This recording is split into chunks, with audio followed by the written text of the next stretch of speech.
Pass the Puck, tactical videos for your hockey team.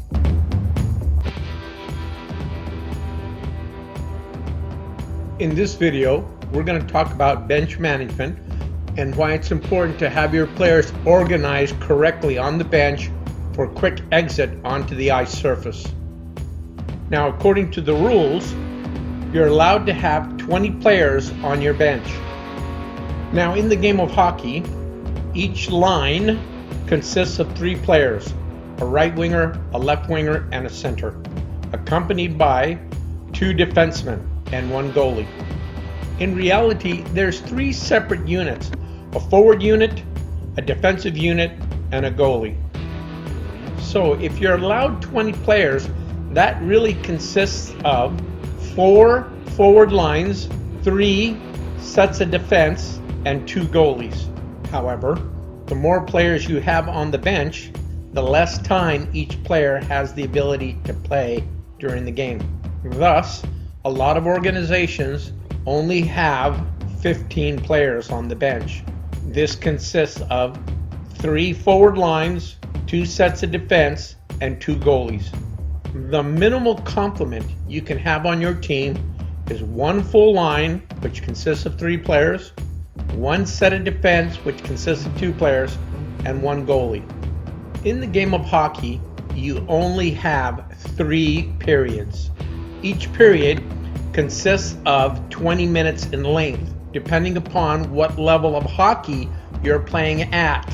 Semi-pro and pro teams play for 20-minute period lengths. Youth hockey, they play for 15 minutes long in each period, depending upon how much time you have to play within the total game. Example, most teams only play for 1 hour, so you have to determine the length of each period for 1 hour. Now, if the periods are going to be 15 minutes long, you have to take into account the 3 periods will equal up to 45 minutes of playing time. Then you have to take into account stoppage in play. Plus, you have to give the team a 1-minute break between periods.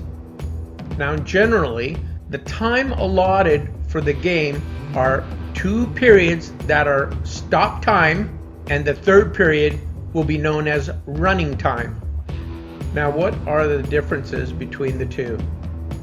Stop time means that every time the referee blows the whistle, the time clock stops. Whereas running time, every time the referee blows a whistle, the clock continues to run.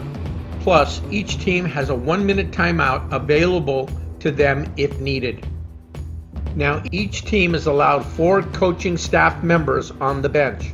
However, I use my spare goalie to help control the door on the defensive side and 1 assistant coach on the door for the winger side. Before the game starts, each team has a 3-minute time slot to warm up.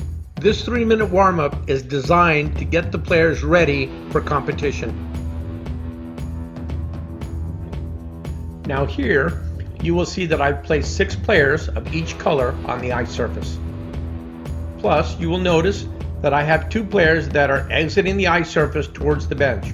1 winger, 1 defenseman. Now there are 2 types of opportunities for changing players. The first one can be performed when the referee blows a whistle in stoppage. At this point, players can make changes at the bench. The second type of change can be performed and is known as changing on the fly. What is changing on the fly? Changing on the fly means that 1 player comes to the bench and another player exits the bench while the game is still going. In the first instance, when making a change and the referee blows the whistle, there is minimal problems with the exchange when a player comes to the bench and a player exits the bench.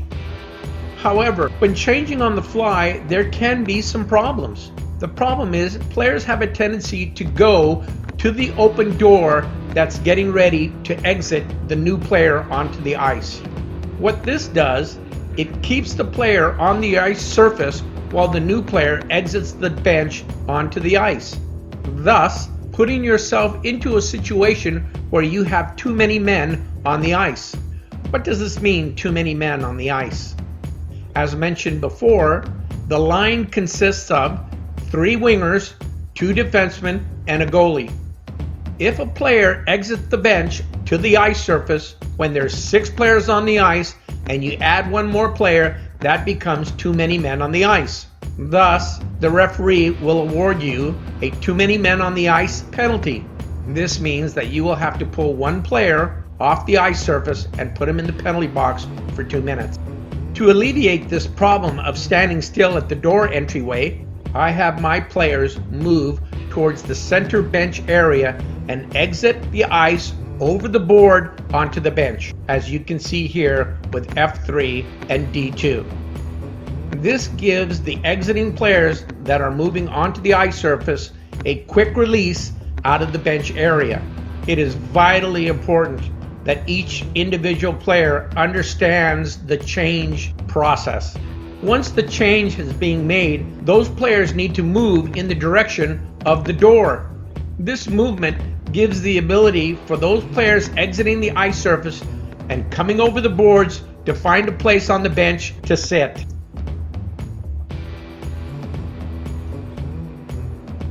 Now here in this portion of the video, you can see that I have 3 forwards changing on the fly.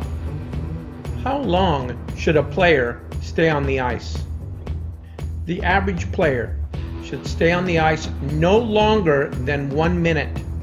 I inform my players that they're only allowed to stay on the ice for 45 seconds. I make it a rule on my team that if 1 player on the forward line changes, the other 2 players must change as well. Now understand this, the team that has fresh legs on the ice has more energy, skates faster, scores more goals. So on that note, it's vitally important to make sure that you have fresh legs on the ice at all times. A good way to accomplish this is changing on the fly.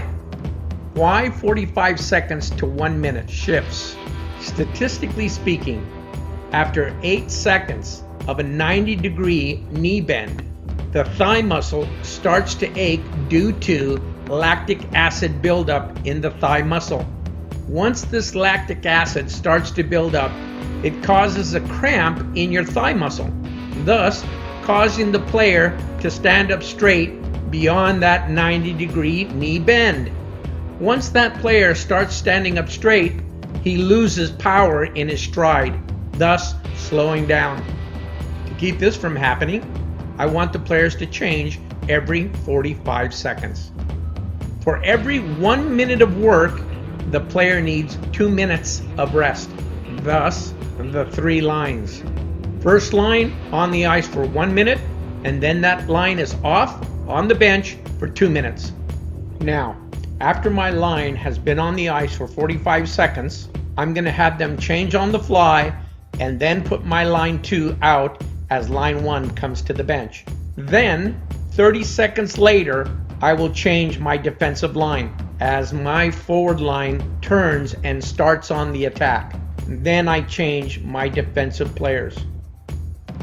Once the defensive line changes, now I have fresh legs on the ice for another 30 seconds. Now sometimes players stay on the ice longer than they should. In this case, what should a coach do?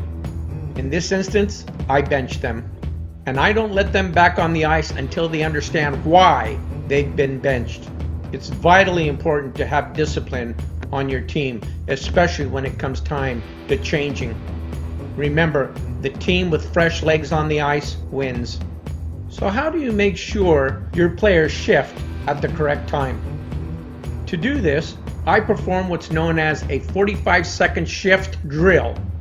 I have all of the players come to the bench, and as they come to the bench, the next line exits towards the ice surface. The 45-second shift drill has the forward line moving into the defensive zone, as shown here on the left. They take the puck, break the puck out of the defensive zone into the neutral zone and into the attacking zone. They make one attacking zone play and then come back on a defensive play. Turn, regroup, get the puck, come back into the neutral zone, cross the center red line, and dump the puck into the attacking zone and make a change. So as the first line enters the defensive zone and comes into the attacking zone, at that point, once they've reached the attacking zone blue line, I have my defensive line change. This 45-second shift drill needs to be performed over and over again, so this way it becomes second nature and they understand why it's so important to change every 45 seconds. Now in the first and third period, the team is moving from left to right, going from the defensive zone into the attacking zone. However, in the second period, the direction changes, where we're going from the attacking zone into the defensive zone, which means all we're doing is changing direction. The green team is now in our zone, and we are now in the green team's defensive zone. This too requires you to have a different bench management strategy, where you're going to have to change your players in different directions on the bench. You'll notice to the far left of our yellow bench, the door is located inside the attacking zone. It's very important that players exiting the bench need to go over the board to get to the ice surface. Now you can use that left door during stoppage in play. This concludes our bench management video. I hope some of this information was useful. Please feel free to share this with friends and family and other coaches. Thank you for your help.